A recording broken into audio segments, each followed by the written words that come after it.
Արեւելք-Արեւմուտք ինստիտուտը հիմնադրվել է 1980 թվականին։ Այն միջազգային հեղինակավոր կառույց է, որը հանդես է գալիս տարբեր նախաձեռնություններով, մասնավորապես կանխարգելիչ դիվանագիտության, տնտեսական եւ տարածաշրջանային անվտանգության, ինչպես նաեւ կիբերանվտանգության ոլորտներում։ Տարբեր տարիներին ինստիտուտի պատվավոր նախագահներ եւ տնօրեններ են եղել քաղաքական, գործարար, գիտական աշխարհի այնպիսի ճանաչված ներկայացուցիչներ, ինչպիսին են Ռումինիայի նախկին նախագահ Էմիլ Կոնստանտինեսկուն, Գերմանիայի նախկին փոխկանցլեր եւ արտաքին գործերի նախարար Հանս Դիտրիխ Գենշերը, Մեքսիկո ընկերության հիմնադիր Դոնալդ Քենդելը եւ շատ ուրիշներ։ Միջազգային այս հեղինակավոր կառույցն իր ամենամյա մրցանակն ավանդաբար շնորհում է այն անձանց, ովքեր աչքի են ընկել փայլուն առաջնորդությամբ, նորարարությամբ եւ որպես փոփոխության առաջամարտիկ գործելու կարողությամբ։ Անցած տարիներին Արեւելք-Արեւմուտք ինստիտուտի մրցանակին արժանացել են ԱՄՆ 41-րդ նախագահ Ջորջ Բուշը, ԱՄՆ նախկին պետքարտուղար Հենրի Քիսինջերը, Միացյալ Թագավորության նախկին վարչապետ Թոնի Բլերը, Գերմանիայի նախկին կանցլեր Հելմուտ Կոլը,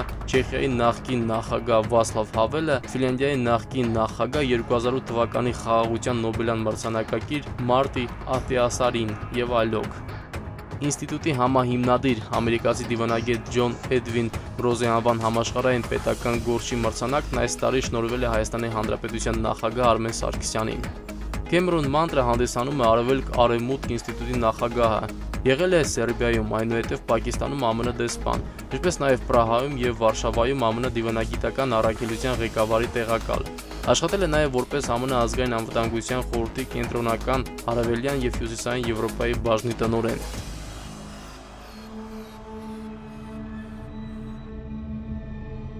Well, what's really good about it is precisely as you say.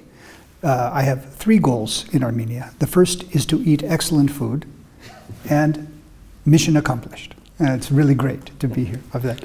But the other 2 ideas are that the East-West Institute is a think tank, but not a normal think tank. We don't really do research. We engage in discussion. We try to make sure there's dialogue in the region. One of the things that we're very impressed with that Armenia has, and that our good friend and associate Mr. President Arman Sarkisian has, is the ability to serve as a bridge. Your location and your traditions make Armenia a place that people like us who want to have dialogue can come to in order to talk to people in a very difficult part of the world. There is Russia, there is Iran, there is Turkey. So one idea is it helps the dialogue, and that's why I'm here, to try to figure out how we can help the dialogue in the region. But the second is much more what you mentioned, to have the kind of institutional linkages that the president is committed to.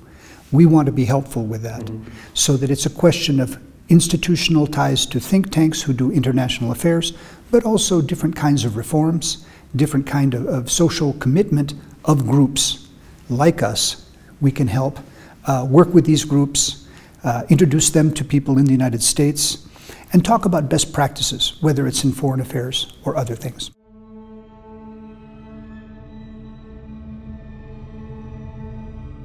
I would say there's 2 categories where it's a bridge. There's the tradition of where you are and the fact that you have always talked to your neighbors. I mean, good relations with Russia, good relations with Iran. These are not easy parts of the world. So part of it is a cultural, historical, geographical bridge that the country has.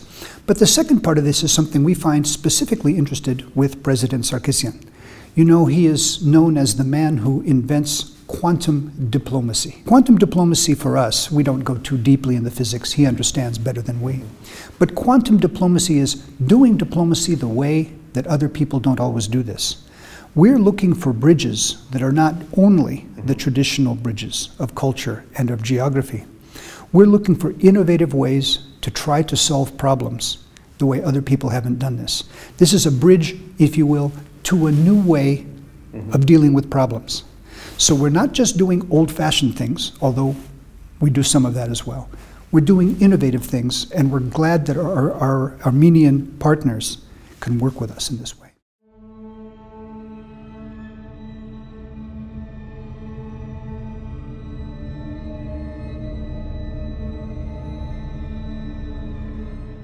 Well, the politics of the 21st century will definitely not be black and white. There'll be the politics of ambiguity. So in a way, this is the physics idea of this quantum. You can't just say to a country, do this or do that. Sometimes America has been accused of this. These days are over.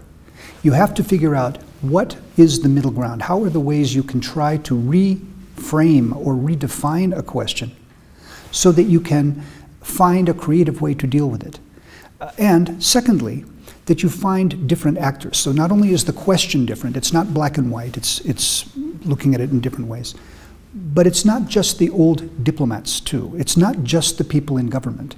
One reason that we like working with the nonprofits is that the nonprofits are the new diplomats.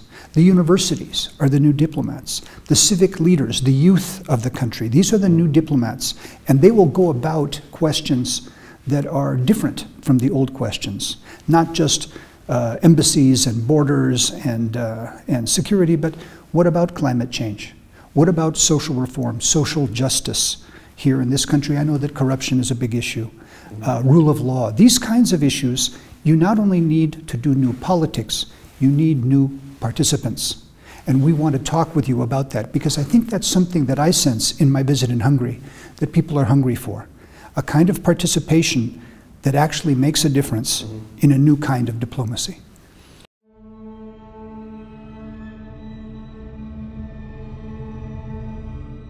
Now, the smart young people at the East-West Institute, they tolerate a guy with white hair. They tolerate me.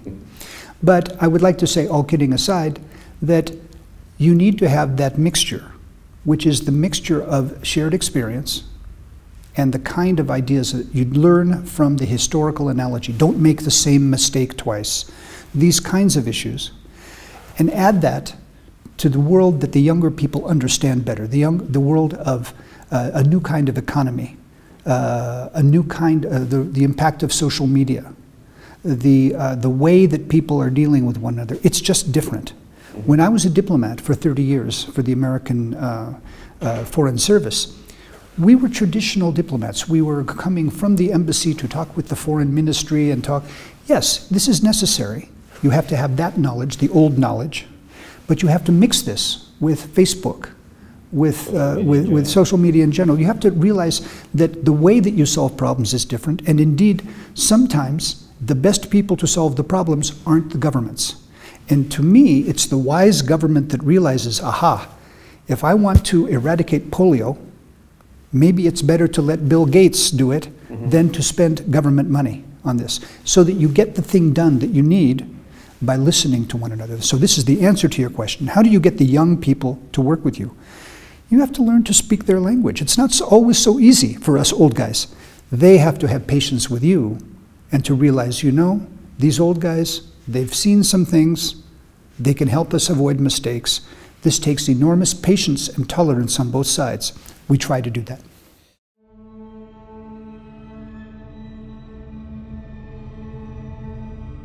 Well, one thing that is important for us to realize is that there are two elements to this. One is an economic element, and one is just a kind of a social element. The economic part is no one is going to stop the innovations. You're not going to say, I'm going to build factories and bash metal, and that's what I want to do. No, you have no choice. You have to deal with this. Now, do you deal with this in a way that is going to upset your society? Is it going to be confused? Or are you going to deal with it in a way that people really understand and have an appreciation for what they're doing? Because if you don't deal with it, you will be left behind. That's why the interconnectedness of the United States, Armenia, your neighbors in Russia, Iran, but also China. You have to have that interconnectedness to figure out how you adjust your economy. Otherwise, you'll be left behind. So that's the economic part. The social part is that it changes the way you're going to think. Take what's happening in artificial intelligence right now. There are times, people have argued, when technology has served people. They do a job that you could do, but they do it better. Like you could figure out something with math, but a computer can do much more faster. Artificial intelligence is getting to the point where it can think more than you can, than I can. How do we live in a society like that? This takes a kind of a social maturation and a maturity and a wisdom that you can only get from talking about these kinds of things publicly, and not just in Armenia, not just in America, but in international fora. So we have two jobs. One is to make sure that you stay prosperous.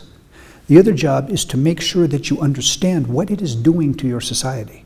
No one really knows this yet, but it's a very serious political discussion, and I hope the renewal of politics in your country will lead you to a good discussion of this.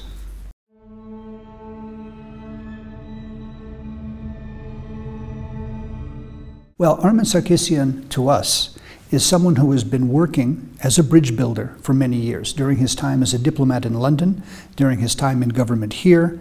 We've known him for many years, and indeed, he's been affiliated with us, and we know the work he does. So he's a man who's always bringing things together. He proved this just in the events earlier this year, when there was some social tension in your country. You know this better than I. And he made every effort to get people to stay calm, to say, let's stay calm, let's work this through. It reminds me of some of the heroic people that I met when I was a diplomat in 1989 in Central and Eastern Europe, when it could have led to bloodshed, it could have led to violence, but it didn't, because some people, like Armen Sarkisian, kept their cool. So there's really two elements to it. It's a history of building bridges and a personality of maintaining the kind of authority and peace that we really respect at the East-West Institute. The people who have won this award in the past include Helmut Kohl, Kofi Annan, Ban Ki-moon, Kissinger, Václav Havel. These are the kinds of people who we consider Armen Sarkisian to be among. These are the people who keep the peace and make sure that there is a chance for these very difficult problems we've talked about to be talked about in a reasonable way rather than in a frightening or even violent way.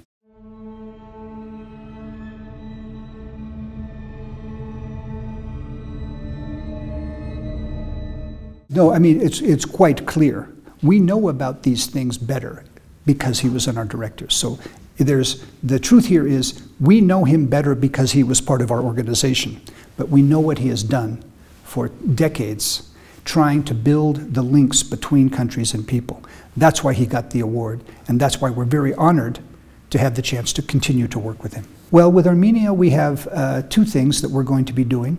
One is the establishment of relationships with think tanks and other institutions here. We signed a memorandum of understanding today with a group here that will be coordinating the group of different foreign policy experts so that we can work with them.